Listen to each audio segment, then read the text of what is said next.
Hello everyone, this is Surabhi. Welcome to study hacks. कैसे हो सब? आई होप आप लोग सब ठीक है और अपनी स्टडी को अच्छे तरीके से कवर अप कर रहे हैं। डिस्कशन जो रहेगा आज का 17 मई का, वो काफ़ी ज़्यादा इंपॉर्टेंट होने वाला है। तो आइए आज का डिस्कशन हम लोग स्टार्ट करते हैं। सबसे पहले यहाँ पे बात की जाए, अभी हाल ही में ही first incredible India international cruise conference 2022 first time यहाँ पे देखने को मिली इंडिया की।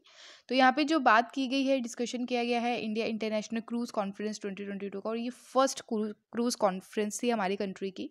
तो यहाँ पे ज्वाइंटली जो ऑर्गेनाइज करवाया गया ministry of port shipping and waterways and federation of Indian chambers of commerce and industry. यहाँ पे आप कॉमन सेंस से भी यहाँ पे क्वेश्चन दे सकते हैं कि कौन सी मिनिस्ट्री के द्वारा यहाँ पे ऑर्गेनाइज करवाया गया होगा, क्योंकि क्रूज जो है यहाँ पे छोटी छोटी बोट्स होती हैं, छोटी शिप्स होती हैं, उससे रिलेटेड यहाँ पे जो है चीज़ें ऑर्गेनाइज करवाएगी। तो ministry of port shipping and waterways यहाँ पे इन्वॉल्व रहेगी। यहाँ पे कुछ की इश्यूज जो हैं जिसके ऊपर फोकस किया गया, जैसे स्ट्रैटेजी कैसे लेके चलनी है जो क्रूज हब है हमारी कंट्री का, policy initiative and port infrastructure कैसे करना है, क्रूज जो टूरिज्म है, ठीक है, रिवर क्रूज टूरिज्म है, कैसे उसको पोटेंशियल करना है, रोल क्या रहेगा टेक्नोलॉजी का जो पोस्ट पैंडेमिक वर्ल्ड है, यानी कि कोविड के दौर से जो हम लोग गुजर रहे हैं। तो पोस्ट पैंडेमिक वर्ल्ड में जो टेक्नोलॉजी का रोल है वो कैसे हम लोगों ने लेके चलना है। तो इंडियन क्रूज मार्केट जो है ये पोटेंशियल ग्रो करेगी 10 fold over next year decade, clear next decade में।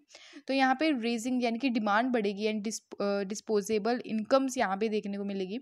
इंडिया जो है मैग्निफिशेंट क्रूज यहाँ डेस्टिनेशन है हमारी कंट्री, सेवरल अट्रैक्शन यहाँ पे आप देख सकते हैं, लोकेशंस है हमारी कंट्री में। अप्रोक्स 7,500 किलोमीटर की हमारी कोस्टल लाइन है, आप यहाँ पे देखें, ठीक है। तो यहाँ पे जो टोटल कोस्टल लाइन है मैं आपको यहाँ पे बता देती हूँ कि ये टोटल जो कोस्टल लाइन है हमारी कंट्री की 7,500 किलोमीटर है, ये जितनी भी है, ठीक है। तो ये सारी कोस्टल लाइन आप यहाँ पे देख सकते हैं। तो टोटल 9 यहाँ पे स्टेट्स देखने को मिलती हैं आपको, हमारी कंट्री की कोस्टल स्टेट्स हैं। तो यहाँ पे जो क्रूज डेवलपमेंट करने की बात की गई है स्पेशली कोस्टल स्टेट्स में की गई है। अभी हाल ही में ही यहाँ पे जो है इसी के रिलेटेड यहाँ पे कॉन्फ्रेंस देखने को मिली, first conference of incredible India international cruise conference 2022, ताकि हमारी कंट्री को ट्रांसफॉर्म किया जाए इंटू अ क्रूज डेस्टिनेशन में।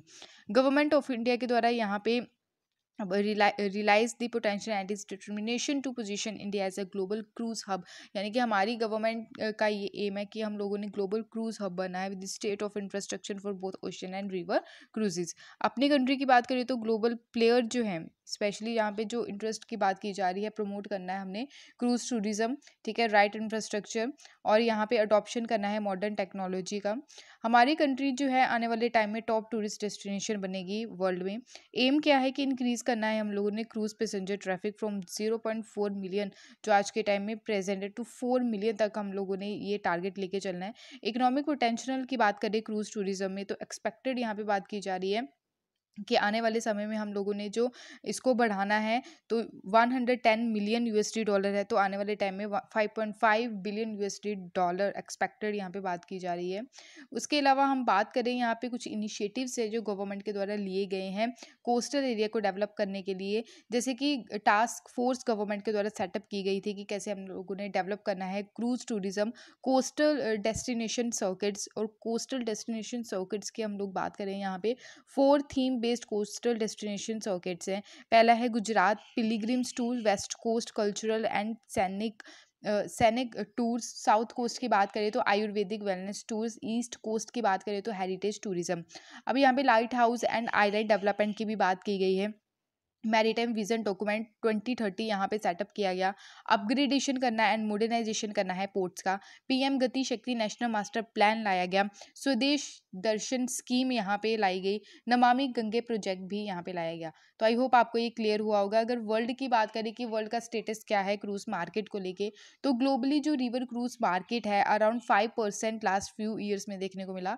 तो एक्सपेक्टेड यहाँ पे कॉन्स्टिट्यूट रहा अराउंड 37% क्रूज मार्केट यहाँ पे बढ़ाने की बात की गई है 2027 तक। अगर यूरोप की देखें तो यहाँ पे जो ग्रोथ है 60% शेयर है रिवर क्रूज वेसल का इन दी वर्ल्ड, सबसे ज़्यादा यूरोप में है।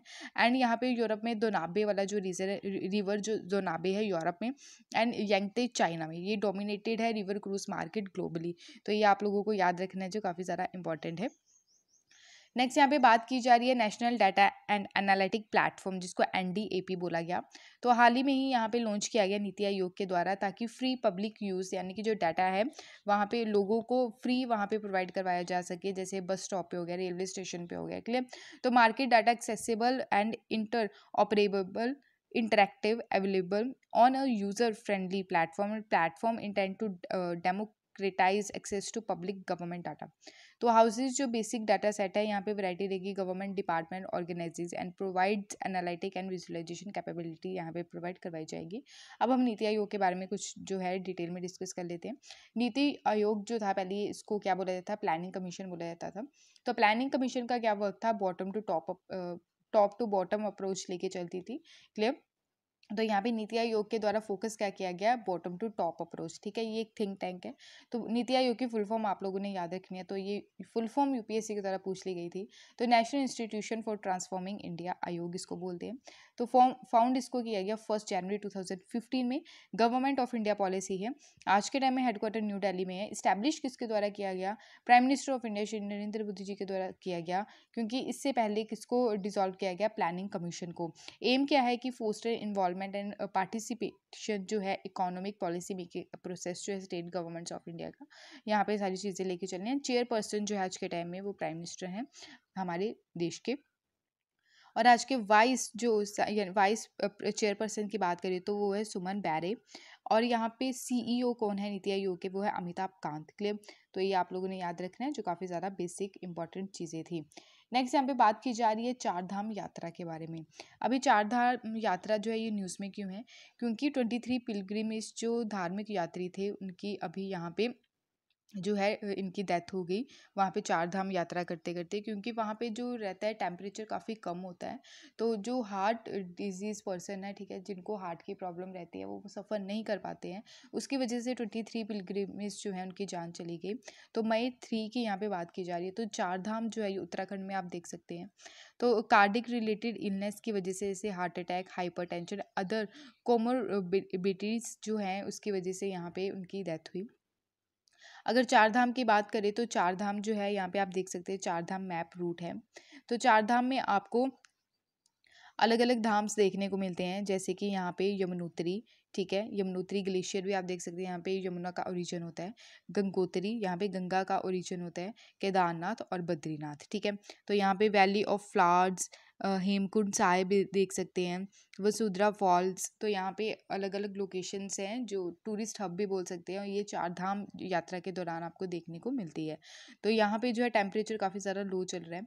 तो डिफ़िकल्टी क्या देखने को मिली कि टफ टेरेन था, हाई ऑल्टीट्यूड है, हाइट काफ़ी ज़्यादा है, weather condition day by day change होती रहती है, और यहाँ पे टफ हो जाता है पिलग्रिमेज के लिए, स्पेशली जो सीनियर सिटीजन्स हैं। तो सीनियर सिटीजन्स को इतनी हाइट पे जाना मतलब जो है काफ़ी ज़्यादा रिस्की हो जाता है, क्लियर। विजिटिंग जो है ये affected by sudden low temperature की वजह से, एंड लो ह्यूमिडिटी इंक्रीज हुआ, अल्ट्रावायलेट रेडिएशंस, लो एयर प्रेशर, लो ऑक्सीजन लेवल की वजह से यहाँ पे लोगों की डेथ देखने को मिली। ड्यू टू लो ह्यूमिडिटी की वजह से first few hours altitude expose हुआ, और वाटर लॉस यानी कि पानी की भी कमी थी वहाँ पे, ठीक है, और डिहाइड्रेशन के कारण भी ये प्रॉब्लम्स देखने को मिली। अगर यहाँ पे बात करें कि इम्पॉर्टेंट कमेटी थी जो सुप्रीम कोर्ट के द्वारा हाई पावर कमेटी सेटअप की गई थी चार धाम प्रोजेक्ट के लिए, तो वो थे वेटरेन इन्वायरमेंटलिस्ट रवि चोपड़ा, उनके द्वारा रिज़ाइन कर दिया गया था वैसे, ठीक है। तो ये रवि चोपड़ा जो थे, इनका नाम याद रखिएगा कि सुप्रीम कोर्ट के द्वारा ये जो है हाई पावर्ड कमेटी बनाई गई थी चार धाम प्रोजेक्ट के लिए। तो उनका मानना था क्योंकि जो एरिया है चार धाम वाला वो काफ़ी ज़्यादा फ्रजाइल है, उसकी वजह से यहाँ पे उनके द्वारा कुछ चीज़ें रखी गई थी, तो वो मानी नहीं गई। तो इसलिए जो रवि चोपड़ा है उनके द्वारा यहाँ पे रेजिग्नेशन दे दिया गया।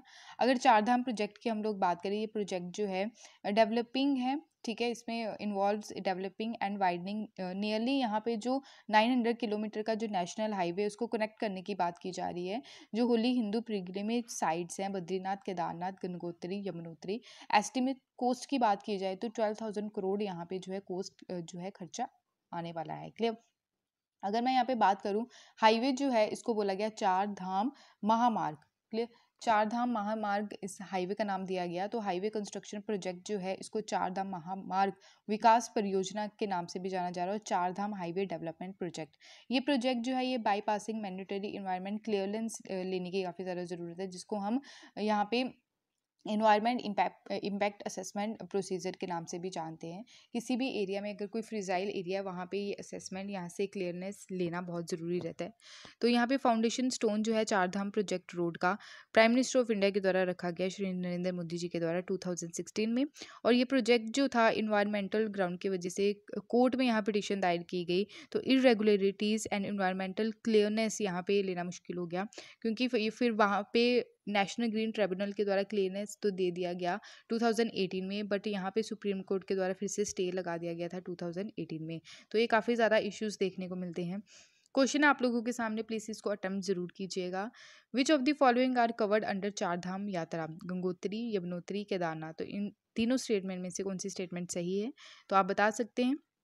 ऑप्शन ए है 1 and 2 ओनली, ऑप्शन बी है 2 and 3 ओनली, ऑप्शन सी है 1 and 3 ओनली, एंड डी है ऑल ऑफ द अबव। तो आप इसका आंसर ज़रूर दीजिए। आई होप आप इसका आंसर देंगे, क्योंकि मैंने डिटेल में सारी चीज़ें डिस्कस की हैं। तो ये थी आज की वीडियो। अगर आपके जो टॉपिक्स रहते हैं, ठीक है, तो मैं आपके टॉपिक्स आने वाले लेक्चर्स में कवर अप कर लूँगी। तो टेलीग्राम आप ज्वाइन कर सकते हैं इसकी पीडीएफ के लिए, इंस्टाग्राम पे भी आप फॉलो कर सकते हैं। अगर वीडियो पसंद आए तो प्लीज़ लाइक शेयर सब्सक्राइब ज़रूर कीजिएगा। Thank you for watching my video. जय हिंद।